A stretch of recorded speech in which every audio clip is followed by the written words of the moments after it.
how many schools that were not budgeted, or budgeted for more students than. So that was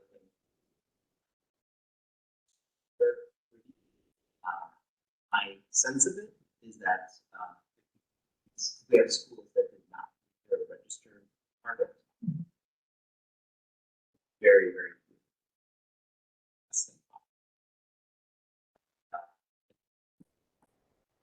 See because they have more students than they. Okay. And is the over enrollment something that thus far they feel confident to accommodate?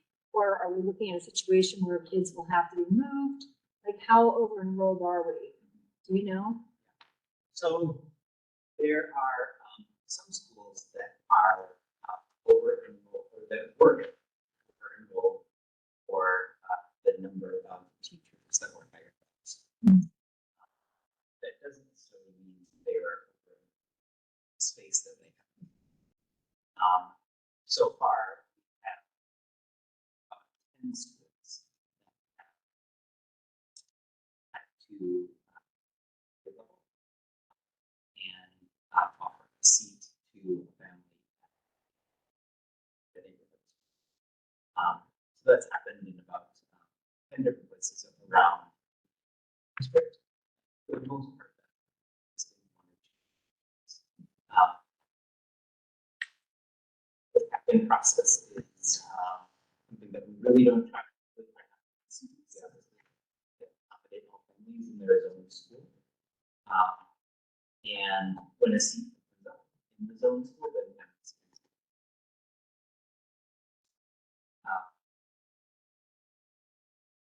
when we start to get into conversations around like physical capacity, whether it's a room or because there's more physical space, that realize that the school had very much. We're doing just fine. It's just a sense that we want to make sure that schools do higher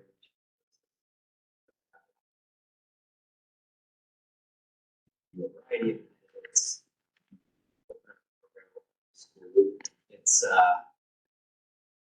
process that we actually did in the first one. There, and we do all but for the most part.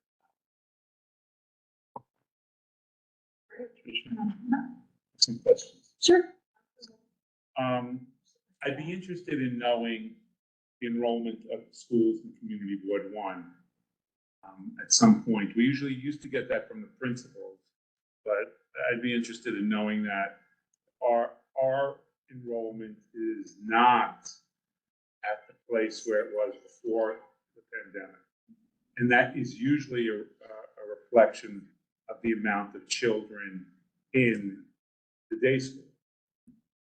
So we're, the after school. So when we're down, so we were down, the schools were down 20% for the most part across the board in Community Board 1, and we were down 20%. So that wasn't so good for us. I do want to ask you, and I'm going to, Moises Padero and Brittany runs our middle school programs, and we want to talk about the immigration situations as it's impacting after school. And but I am hopefully you might be here when you hear this, but the PS 51 school, when you say the CEO is participating in the get together, do you know what you're doing with it? Are those CBOs after school providers? Where is PS 41? 51 is in Uxbridge. 51. So I'm not that familiar with who the CBO is there. But,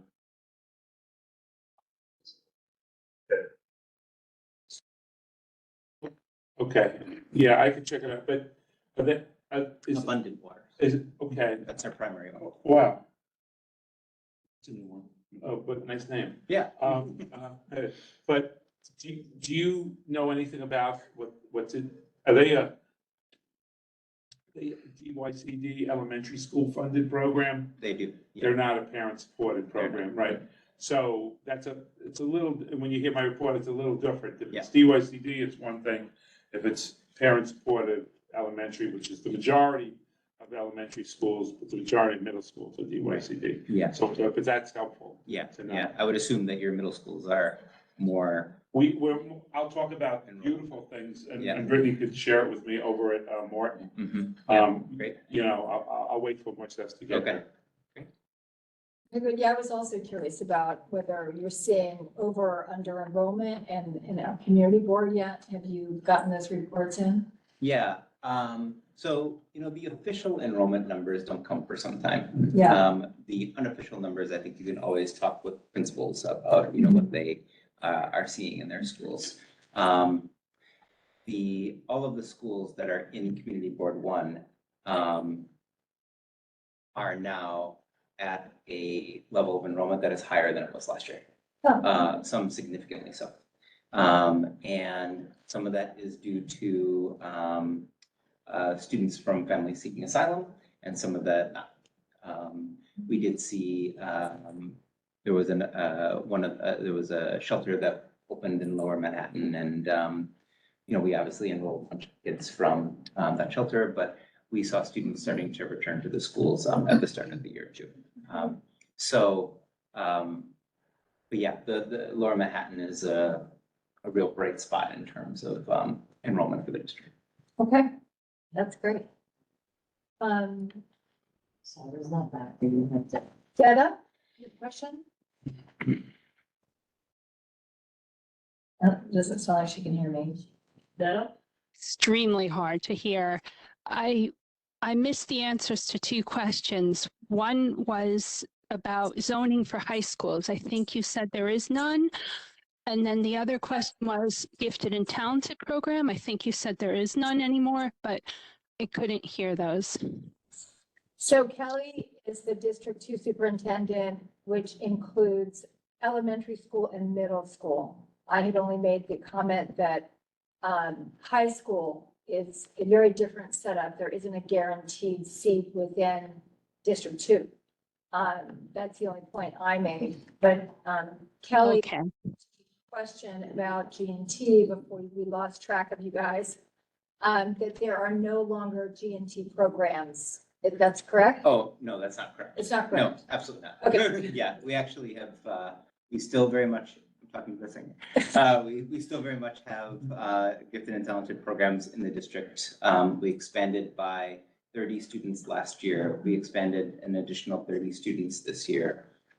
So when we get to middle school, there are only a couple of schools in Manhattan that have gifted and talented middle schools. The equivalent to a screened program like Gifted and Talented might be the screened programs that we are hosting now in our zone schools. That might be an equivalent in many parents' eyes. But the label of Gifted and Talented doesn't continue into middle school. So no gifted and talented middle school seats other than the new screen seats in our zoned middle schools. Yes, and those aren't even gifted and talented. They are, they're just. They're screened. they're just Yeah, screened. they're screened. So does that- The language changes and once we get to the upper grades. But it Okay. means the same thing. Not, Not necessarily. Yeah, right. The entrance criteria are different. Anybody else online? Thank you. Thank you for that clarity. Sure. Sure. Anyone else? Yes, hi. Yeah, hey. So I was wondering how many middle schools have makerspaces, and I just wanted to say that the lower school and middle school I went to had a makerspace, and that sort of had a big impact on me. I'm going to be an engineer now. Yeah. And I feel like if that weren't there, I would have lived a different life, and I just think it's important for little kids to get their hands on wood and metal, and so I'm wondering, because I looked a little bit did some research, and it looks like there aren't that many schools with maker spaces. So I'm wondering what your thoughts are on getting more lower middle schools with makerspaces. Yeah, makerspaces are actually a program that were or have been historically really nicely funded by our city council members and other elected officials to help to get those set up and going. Yeah, I appreciate your like sharing that. I don't know if you went to, did you go to 276? No. No, you I went didn't? to Oh. Village Community School. Oh, Village Community, okay, yeah, because PSIS 276 has an incredible makerspace. There are a few others that continue it in middle school as well. Thanks. Gordon? Yeah, Kelly, I have a question about the process of applying for the screen program. Is it one application to all the 4 screen schools, or each one is a separate application? There's one application for middle school. Families can list 12 different choices on the application. I'm looking at your script. I feel like we've had this conversation for 20 years. No, it's okay. Yeah, no, there's one application for middle school. Families can list 12 different choices. And I say 12 different choices because it's not necessarily 12 different schools. The schools that have screened programs now have 2 separate programs to which families can apply. So if your child was interested in Baruch Middle School, on the application, you could list Baruch zoned program and you could list Baruch screened program. Got And so that would be 2 out of the 12 choices that you would, Are there separate programs once they get into the school? yes. They are separate programs once they get into the school. Yeah, for the 4 core subjects, for math, English, science. and Yeah, social yeah, yeah. studies. So your 4 schools were Wagner Lab, Baruch, and what was it? Morton. We run the programs in all them schools. Not lab, Bob. I'm sorry, not lab. Yipson Yatsen. 131. Yeah. No lab. No lab. Lab has, doesn't have a screened admission to the school. Inside lab, once you get into lab, then they do some different, they offer some different programs, some that are accelerated and some that are grade level specific.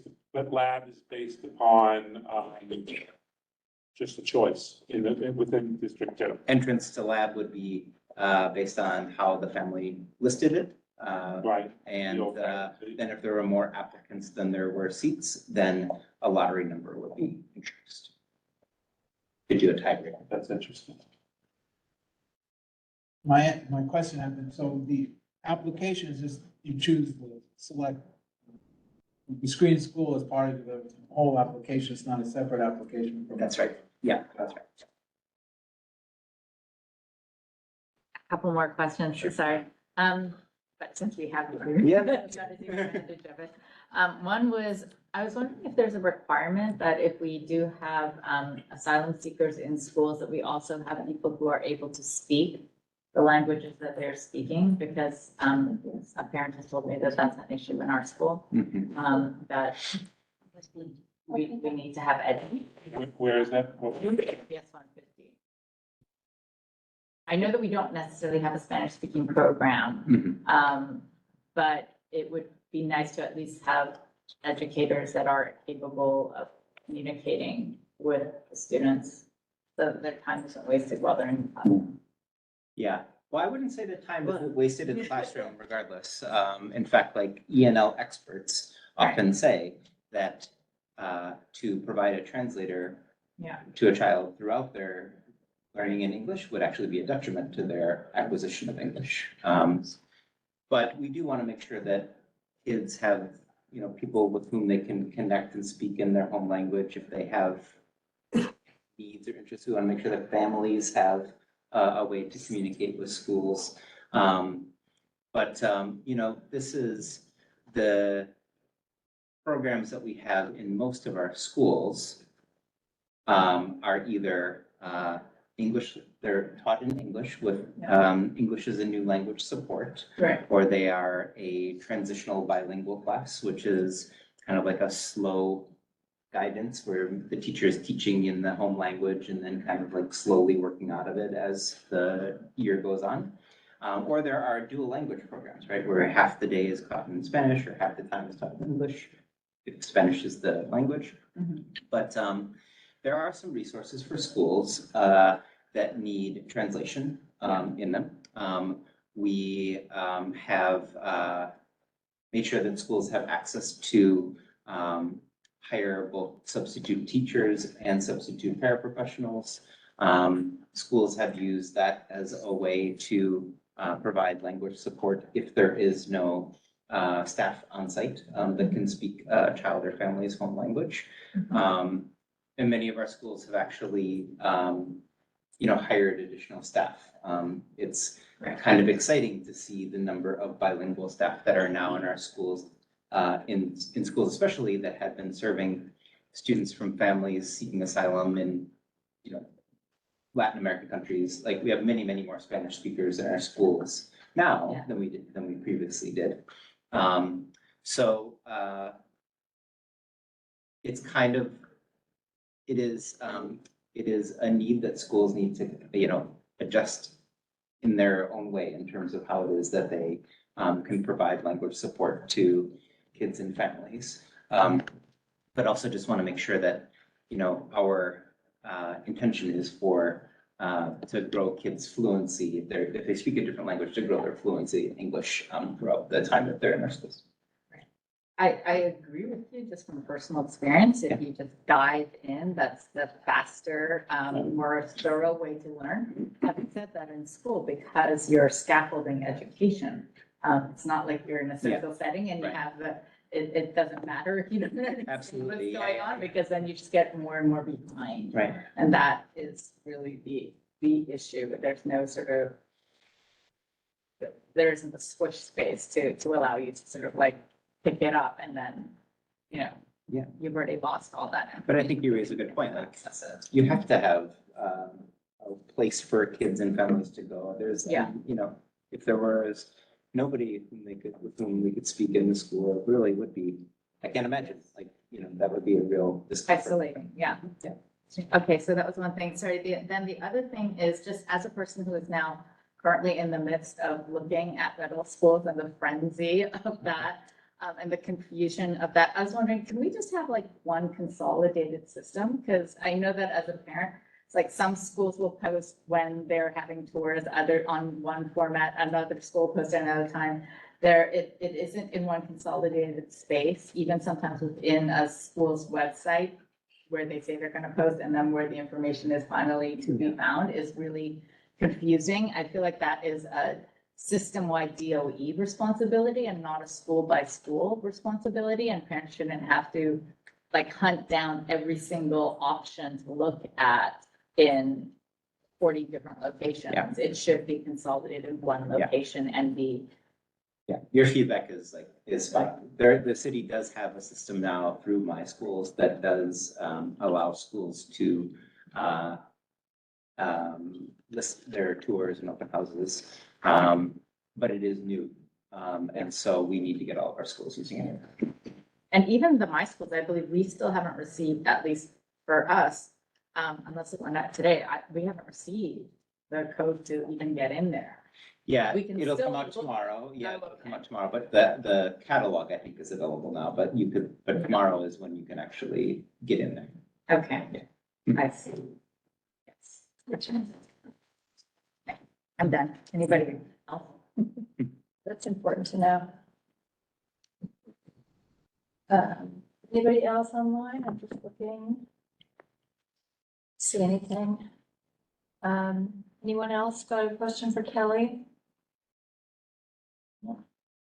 All right, great. That was incredibly informative. Thank you so much. Sure, yeah. It's so great to have you here, and thanks for your It's a willingness to pleasure to keep come. coming back. Every time you come, we just get a wealth of information that helps our families a lot. So thank you. And I'm very encouraged to hear that, both the enrollment numbers are back up and the performance for our students with the new curriculum is looking promising. So thanks for bringing us that good news too. Sure. Yeah, happy to share. And we'll look forward to the numbers the end of October. I may just shoot you an email. Okay, anytime. And also about the dyslexia, I might just, if you see that come up. Yeah. And you think to just jot me an email. I know before you come back, I can just take, if you have some overall data. I think people are really curious to see how that pilot worked. Yeah, no, absolutely. I know that they're right now looking at different ways that, different curricula to address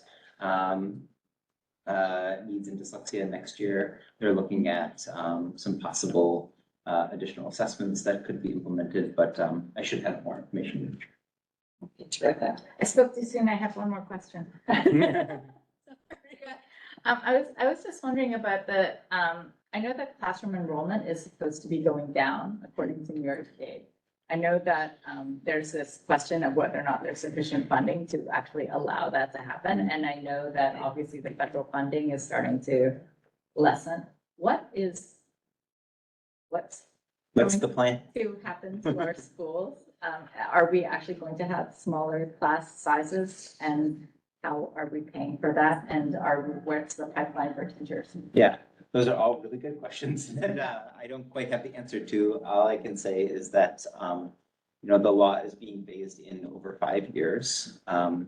We are, as a city, we are currently in the first year, and we are meeting the criteria set out in the first year of the implementation. We think also as a city that will be okay for year 2. And by okay, what I mean basically is that the city has to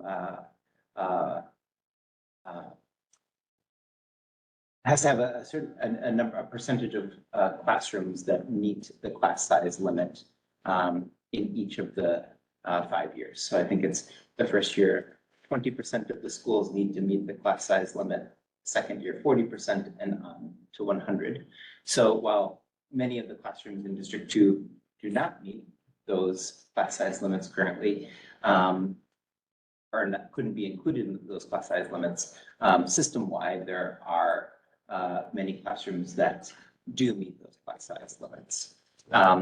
There is also a group of parents, educators, district leaders, city leaders who have come together to propose some different options for how it is that the city might implement the law.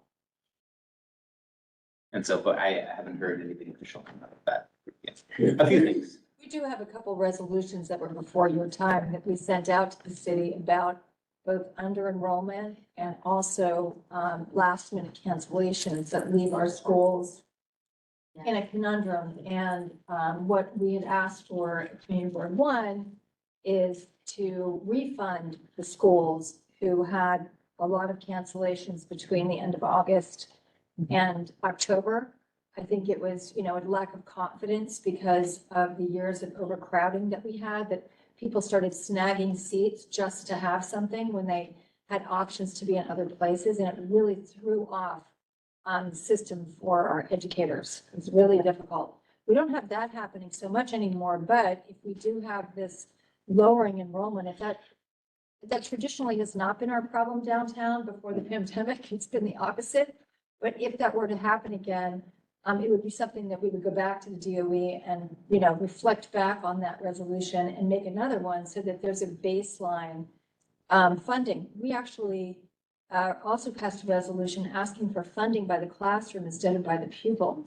And if the law for class size takes hold and we have this dependable number, then perhaps they would be more open to visiting that as a possibility. I think that's the one great thing about this law is that it's going to give our educators some information about how many kids will actually come, because it'll be capped at that amount by the law. Right. So we know we won't have 34 showing up. You know what I mean? So it'll be really interesting to see how things unfold. Yeah. I don't know how much time Kelly has, and I know Cody's is on the agenda. Where are we at?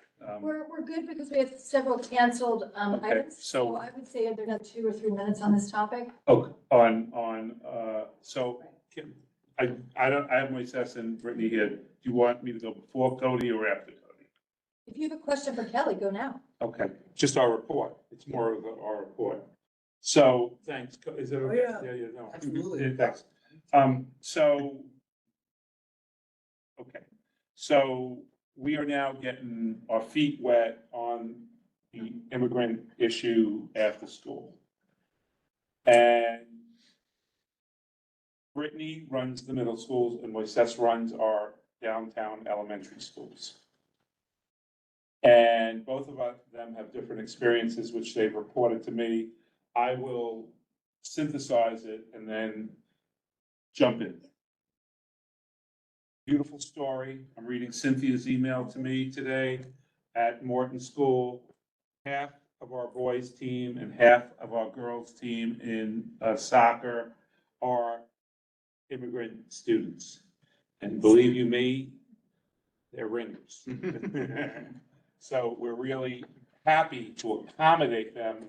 And in her, I sent you the email, in her, in Cynthia, who's our site director at Morton, her, thing, she points out to that, but she points to other things that she's been able to accommodate at Morton. And at Morton, since the school lost a lot of students, we had, during the pandemic, we have capacity there.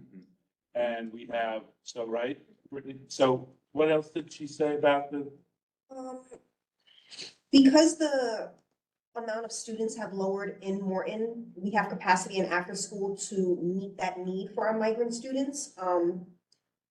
The only challenge is that it's hard for them to stay in after school, but they love being in after school. The transportation issue. So they're bused in the morning, they stay with us in after school, but then they're having trouble getting back to their location because their shelter isn't in by 75 Morton. They're either in Hell's Kitchen. But Cynthia was describing to us how important it is for them to have our after school activities as well as being part of the soccer team, all of these extracurricular activities for them to be exposed to their peers, which has helped with their English, you know, their Key having- point, yeah. yeah, you know, that one-on-one with other students and staff, even though they don't speak English, it's good practice for them. But I know Cynthia was just explaining to us how important it is for them to be in after school, the difference that we're making with them in that transition. Yeah. So. Yeah. I have to interrupt very quickly. I don't know if Kelly can remain with us, but Nico, we lose in 7 minutes. So I want him to report on what's happening in front of their building. We had hoped to have a bigger discussion with the SCA and the building owner here, but what I thought we could do is just hear his report and then we can finish up. And if you can't stay, I would understand completely, but if you can, I want to give Nico 7 minutes before he's got to go. Are you here, Nico? Can you hear me? I hear you, I can see you, and Good. I I'm am so so sorry. I thankful. didn't know, or I couldn't cut in You know, earlier. and sorry, Brittany, sorry, Bob, sorry, Moises, sorry, Kelly. So Paige and I are gonna make this quick because we're doing this in kind of two parts. So the first part is the report on what's currently happening. Paige is gonna take that on. She's gonna be quick about it. Hi, everyone. So our school PS 150, we are having some issues with our the traffic patterns that are happening down by our school. We have multiple streets we're on the corner of Trinity Place, and we have streets that are running east-west, north-south, south-north, and it's causing a lot of problems in terms of student safety. Last year we had an open streets application that had been approved, and this year our application has neither been approved nor denied. It's just, I think, sitting in the system. And so we need some help getting that approved quickly. You know, our student enrollment right now, we have students who are visually and hearing impaired. And so there's also no signage that we're a school zone. And so for the safety of our students, we really need help getting some signage up on our streets. And Nico can speak to this a little bit more, but we had our students last year, my fifth grade students now, but our fourth grade students last year, conduct a study of the traffic patterns that they were very proud of to share with the community board, and would love to present their findings at next month's meeting to raise more awareness.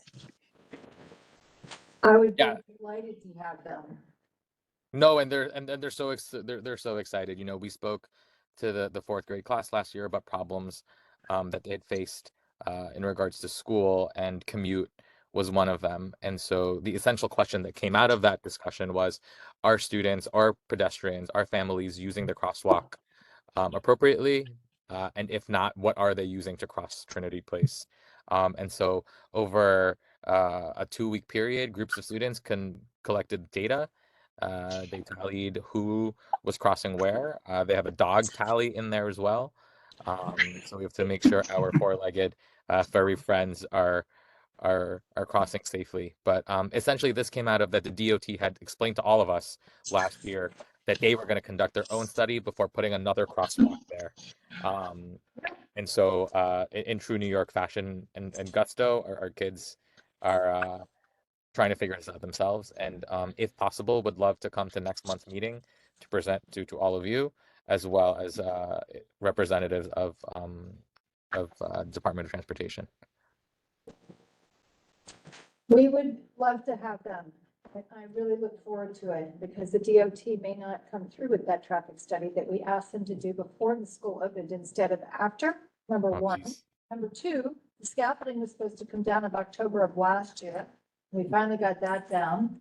And we tried to get, as you know, the northwestbound lane of Edgar Street cut off at all times because of the recurrent issue about open street applications. So for me, this is one of my tougher topics to listen to these issues persist when the school was envisioned in 2016. And we talked about the off-ramp of the tunnel. We talked about the right-hand turn at Edgar Street coming up Greenwich of those buses. We talked about Trinity Place and how difficult it was to cross that street. And we did our own traffic study that let us know the percentage of people coming from the north and the east coming to that school so far exceeds anybody coming from any other direction, that was one of the most important crossings in the city. We have lanes of fast-moving buses coming up from the Battery at exactly the time the school's kids are being dropped off. It's an elementary school, so you've got caretakers for every child. There's 478. So you add a caretaker and you've got 900 people making this passage, which we estimate 90% of which are coming from the northeast. We have 3 entrances to the subway on that sidewalk. Nothing has been done, and there isn't even any signage. So I did hear back from the DOT this week that they are going to be putting in signage on the ground and up on, the sides of the scaffolding and signs on the street. But the fact that this hasn't happened until now is incredibly disappointing, and I'm very sorry. And, we are putting a lot of pressure on them. And as we are with this crossing guard situation, it just perpetuates to the point where, it just seems like the only way is what de Blasio said, is to make this a full-time position and pay them more and give them benefits. You can make more at Starbucks. So that's my, diatribe on that topic.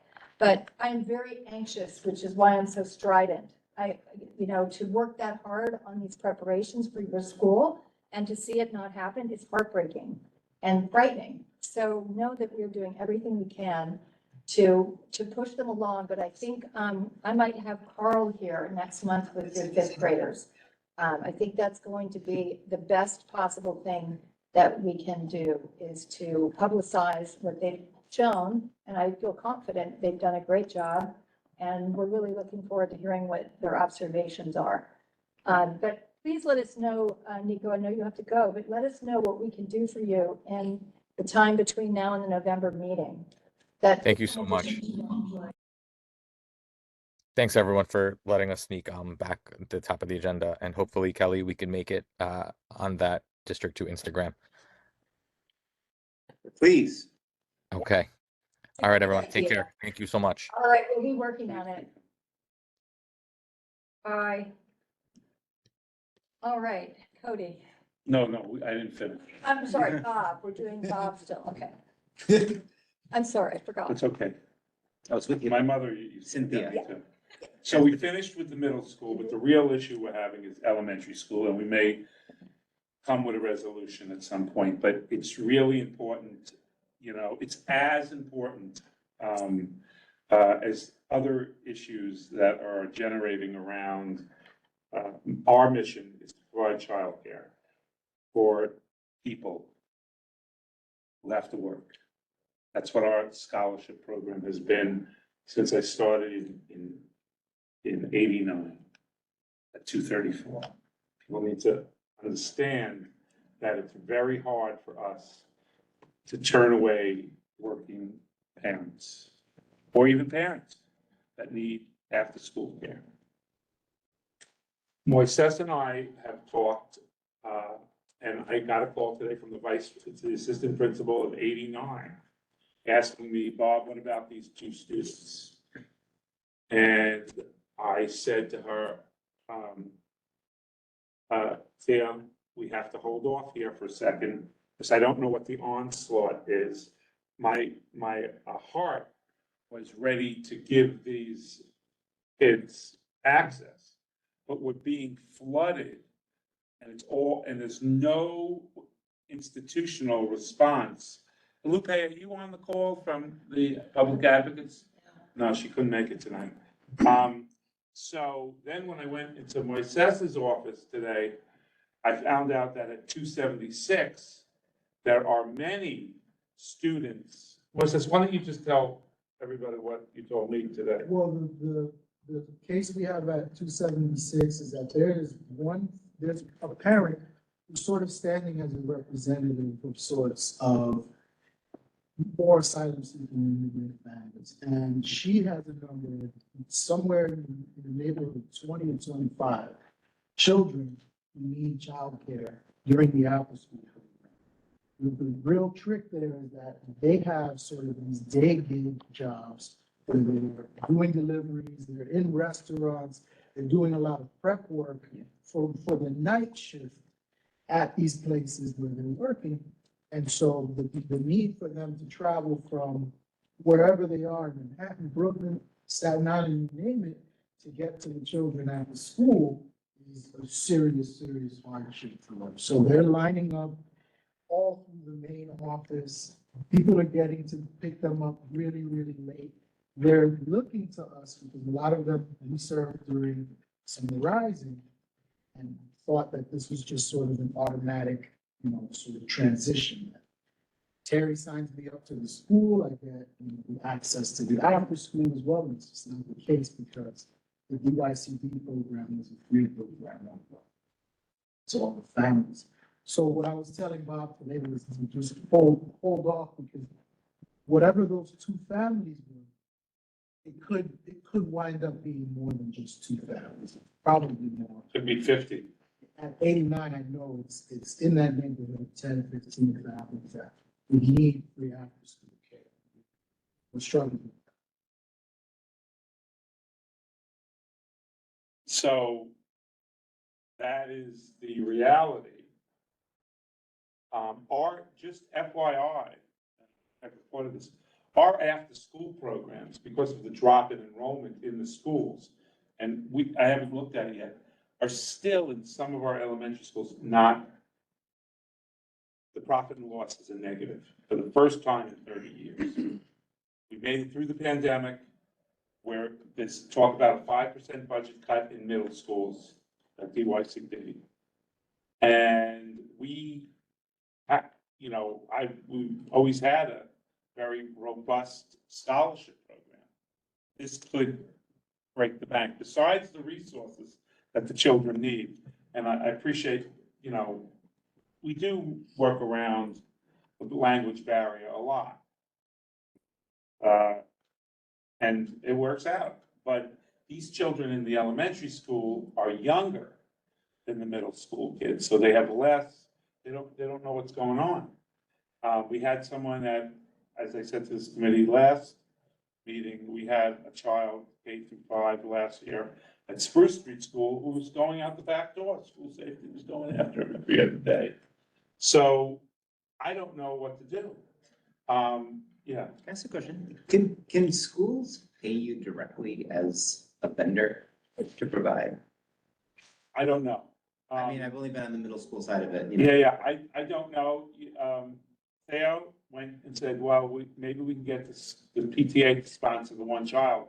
I said, well, we'll look at that. It's not, and of course we would provide the care at a fraction of the cost, but if you hear of any way to do that, I think see, it's sort of like putting a round peg in a square hole. We're a parent-supported program. We've always been like that. The city cannot afford to run DYCD programs in all elementary schools. It would bust the bank. Because everybody, as you saw with Summer Rising, signed up in 2 seconds, free elementary school care. It's bad. But do you have a vendor number as Manhattan? We don't have a vendor number and, which is also another problem for the PET system. We don't, because to have I a, don't pretend to know all. the yeah, ins and yeah, outs. no. And to have a vendor number, you need a contract. You have to, and I met with DOE and I'm gonna work that, but I don't think we're gonna work that bureaucracy out, over at 52. I was at 52. Chambers? Yeah. Yeah. Yeah, I was at, we used to run the after-school program that many years ago, but, we need some sort of, these kids, forget us, we could say no and it breaks my heart.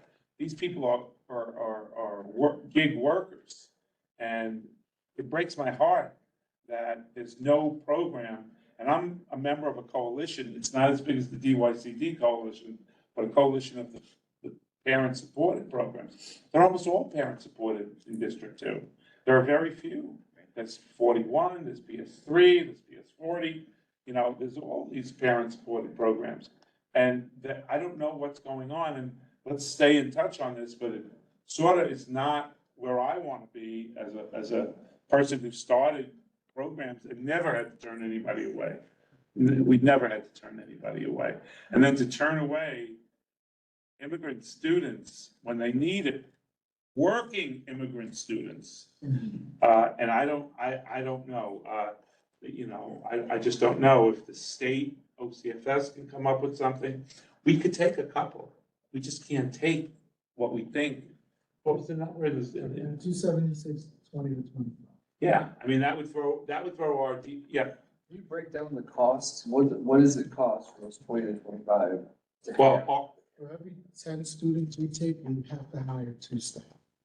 yes. So is it just the hiring of the staff? Well, no, there are reporting requirements, there are DOH requirements, we have a whole compliance department. We're very reasonable, for $500 a month, parent gets full-time care, which is kind of specific, and many parents will luckily can afford that. And then we have a sliding scale program, 500.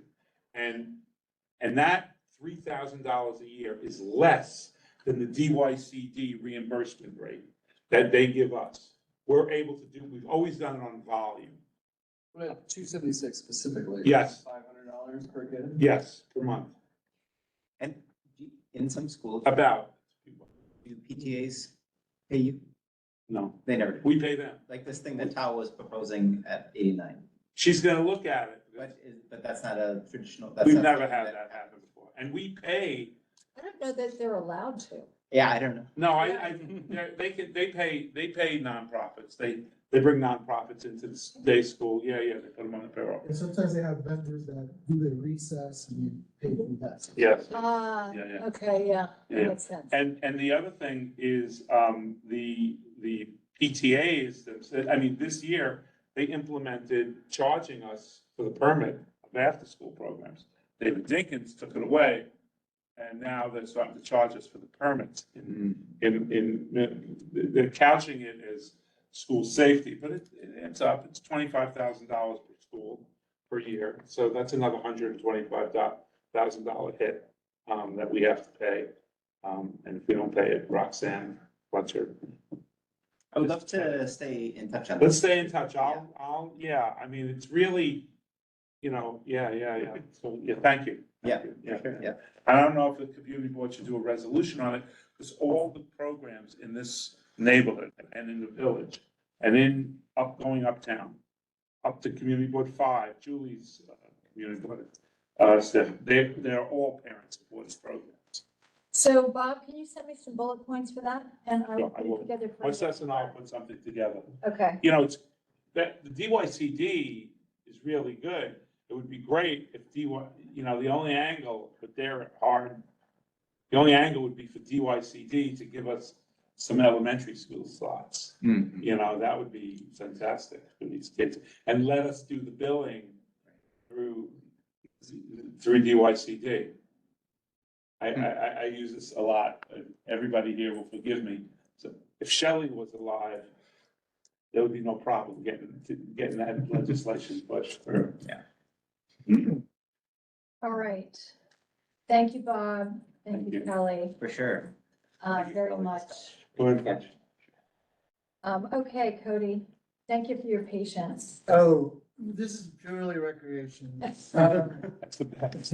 Now, our pool update, you know, the BMCC pool, I think most of you know the hours already, from September 5th through, June 30th.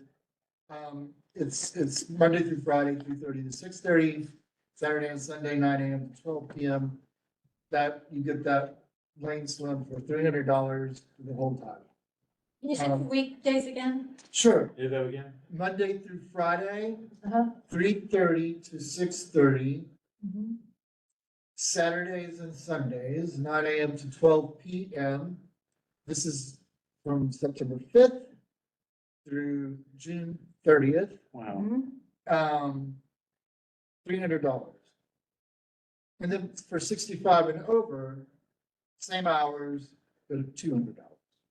And I can send you all, I can give you the phone number now to further inquire. Sure. It's 212-346-8410.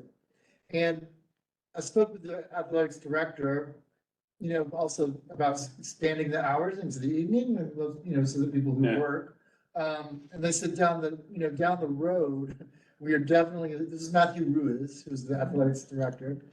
Down the road, we're definitely looking to bring back learn to swim classes and sign up lifeguard certification classes. However, we have some current obstacles, mainly budget, and staffing, that are preventing them from expanding any additional hours and offers. They did say to plug our sports teams. We do welcome, community members for all of our athletics programs, sports competitions, basketball, soccer, When does that happen? all kinds of. At night, did they have open play for basketball? Yeah, and, well, no, You're talking about- I'm thinking about our organized, our Teams, Washco West. teams. The BMCC students team. Correct. Yeah, Correct. good. So that's open to the public. To watch. To watch. So just. Don't know how to play. Do you still have, like Imagine Swimming? Do you still have people renting the pool that used to be there? Oh, man. I don't think so, but I can inquire about that for sure. I was just curious, because there are swim teams like theirs that are always looking for pools to be able to do their practice. And when you guys closed, I asked because my daughter used to be on it, and it was a crisis when BMCC's pool closed for renovation. They had to go to Brooklyn and, because there was nothing else here. So because it was the flagship, that's where they started. And so I was just curious whether or not they came back, if anybody else took their place, if there is still a swim club. Because it was a nice situation where they had swim classes for young children. Okay, And then for those kids who it stuck for, they then went directly onto the swim team at 8 years of age. After they had, been taking lessons for a long time. It was a really nice situation. So I was just curious. I'll communicate that to Matthew Ruiz and find out what I can as far as like the Imagine Swim, Okay. whether or not it's open to being like, rented or not. Yeah, they might not be, but Here's a couple of things I'll give you these plugs. FYI, for anyone who's interested, all New York City high school seniors can apply to BMCC with no application fee throughout the month of October. So. Great. Interested in that. Students can apply on our website through October 31st for free. Our department of, this is completely something fun, community members to do. We have a new relationship with the Performing Arts Center, where we're performing once a month. So the Department of Speech, Communication, and Theater Arts will be presenting Monologue Slam on October 18th from 2 to 4 p.m. It's free. It's on the lobby stage in the Berlin Arts Center. You're all invited. Music department debuted there last month with their show, and then ended up being featured in the Chancellor's State of the University event, which happened a few days later. So we're pretty proud about that. Also, last meeting, we were talking about, preparing our teachers for an influx of immigrant students. And so I talked to a producer at Keeney TV who produces the show with the Chancellor. It's called Cafe Campillo. And anyway, he's hosting or having the DOE Chancellor, David Banks, on, they're filming it on October 19th. And so she filmed 4 of our teacher education students asking the Chancellor, a question. And I, said, can something be about immigrants and, bilingual teachers and that sort of thing? And so that's one of the questions that will be asked on the show, which I don't know the air date yet, but I'll let you know when it is. So that's all I've got right now. Okay, great. That's a great report. What's this? Jahani, our recruiter, is in touch with, I don't know who over at BMCC, but a lot, I think, we take BMC students, they work for us. Oh, really? Yeah. Marcestin. A lot of applicants who want to work for us are coming directly from their education pipeline through Johanna. Yeah, through our recruiting department. Oh, cool. In fact, they offered us space for our in-service over at, I don't know what that space is over at Fetterman Hall, Fetterman. But, I mean, I think we need to bring Cody into the mix because it's great. The kids are great. The kids we get at BFCC they're motivated, they're smart, they're on time. And it's a good job too. We pay $25 an hour. Oh, really? Yeah, and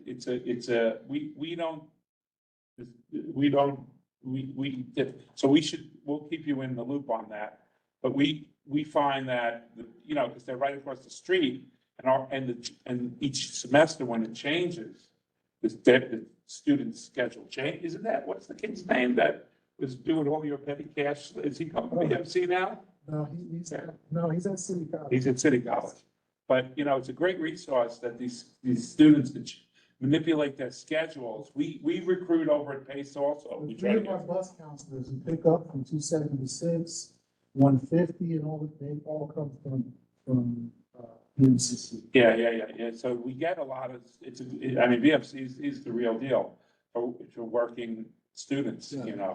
And so, They had I'll also give them a plug in that, my daughter had medical leave because she had broken her leg and she goes to college, and it was the only community college that had rolling admissions, number one.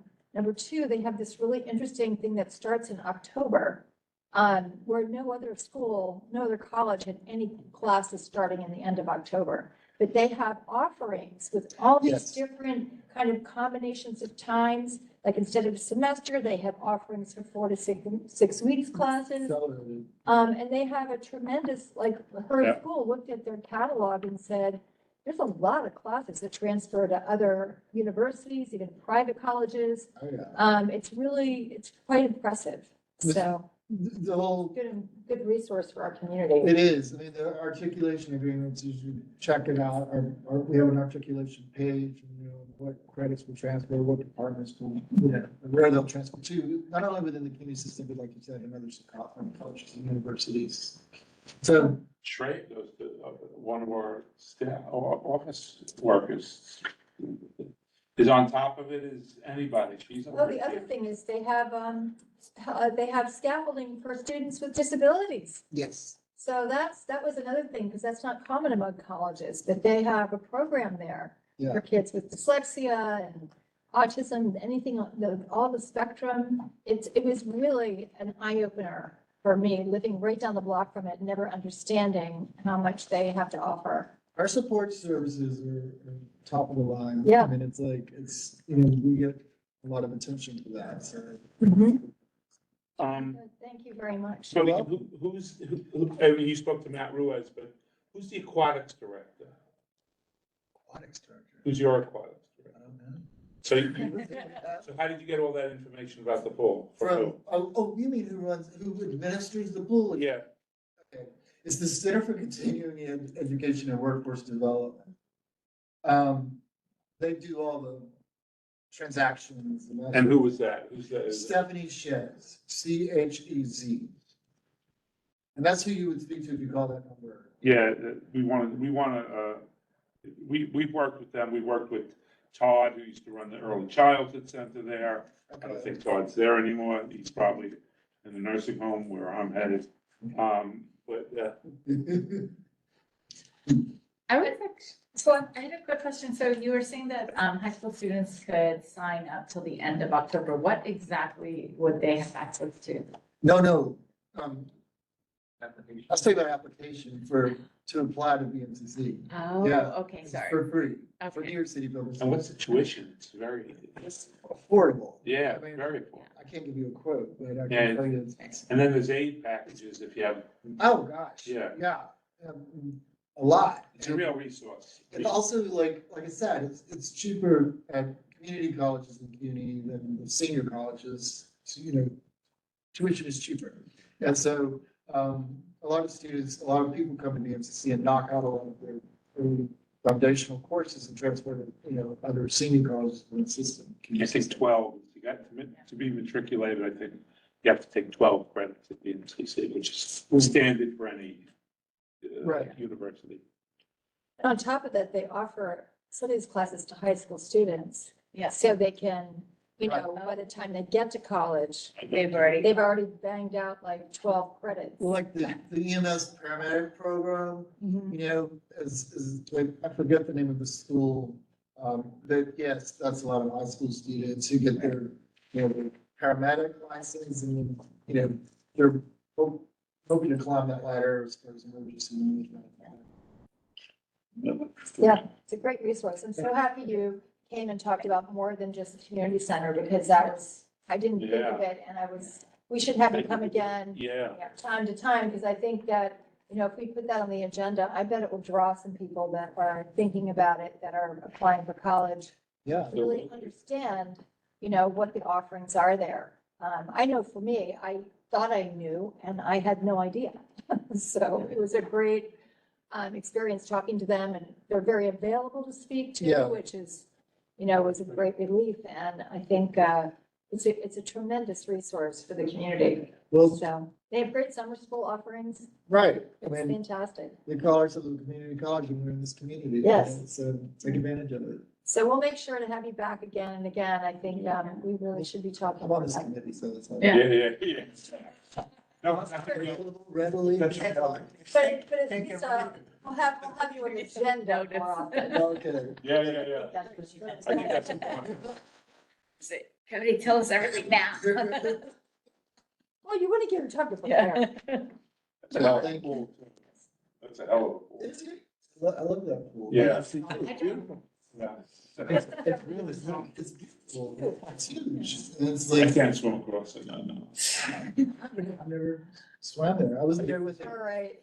before we Okay. were. I think that's That's everything. it. Okay. I'll send you bullet points. Thank you, everybody, for coming. Good to see you in person. I had great questions. Great to see everybody.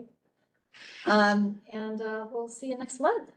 If anybody has anything they want to bring up, I keep asking because my kids are, in college now. So I really need everybody on the community with their ears to the ground that are parents of kids still in the system here. It would be good to get some PTA PTA people here once in a while.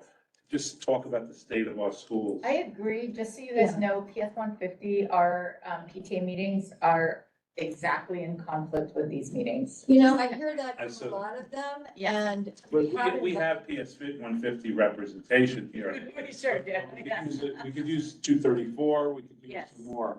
Yes. Well, we can certainly invite them again. Yeah. Maybe November will be great because they'll all have their numbers and. Yes, that would be good, yeah. One thing I would request, I know that a lot of our schools are having traffic and street safety issues since PS 150 is planning on trying to come next month, and that coincides a lot with like DOT issues. Could we try to maybe have reps from all the schools that are having traffic safety issues come with DOT for our next? I walk out when we start talking about school safety agents. That's been an ongoing, Could we have thing like for 30 years. and like first precinct Yeah. and God, DOT? it's like Groundhog Day. We keep talking. The quality of life a little bit. You said. Could we invite them, because I think this is specifically related to all our That schools. was the I part need a of second to adjourn. Oh, wait, nobody made. I need one and number two to adjourn the meeting. Yes, meeting is adjourned. Thank you, everyone. Yes, second. That's third. Oh, thanks.